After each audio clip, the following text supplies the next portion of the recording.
What's up guys, it's David teaching you food science in the kitchen today. Today I'm going to teach you how to make the best, crispiest home fries by using baking soda. Stick around.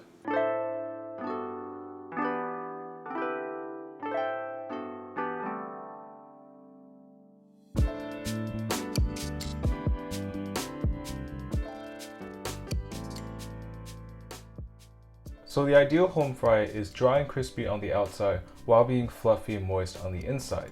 This is largely dependent on how you manipulate their starch granules and pectin. To do this, we need to do 4 things. Choose a high starch potato, parboil with baking soda, shake the potatoes after parboiling, and using high heat. The easiest method is to pick the right potato for the job. Russet potatoes are mealy and are high in starch.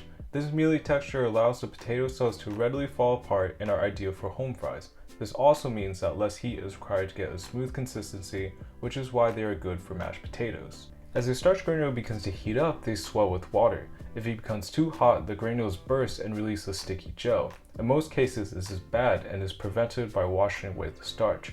However, for home fries, we actually want the extra starch on the outside. Some extra starch will promote browning on the surface of the potato. To do this, we need to parboil the potatoes in baking soda before baking. Parboiling ensures that the outside starch is gelatinized and that the inside is cooked evenly. An alkaline environment causes the exterior to break down into a slurry and become soft.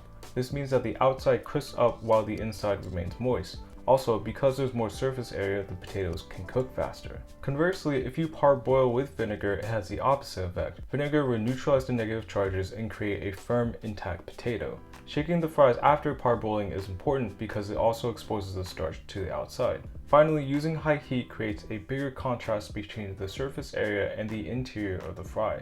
You could make these fries in air fryer, but I found that the air fried potatoes had a little less flavor and had a less cohesive interior than the oven baked ones.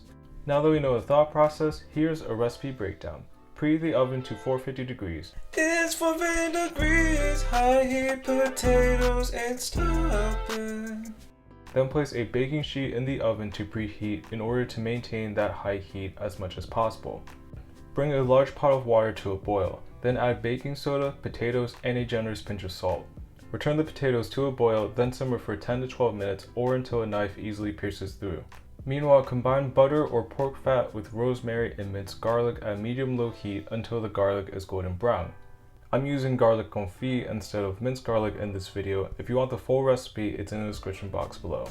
Strain the seasoned fat and reserve the garlic and rosemary for later.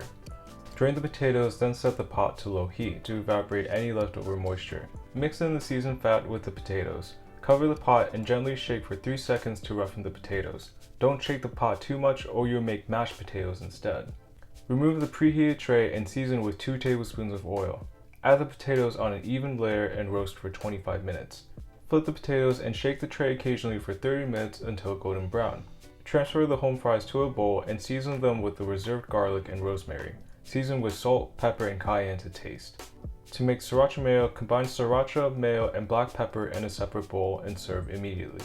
That's all for the video guys, hope you learned something new. Comment down below if you have any food questions and check out the full recipe in my blog in the description box below. See you soon and peace.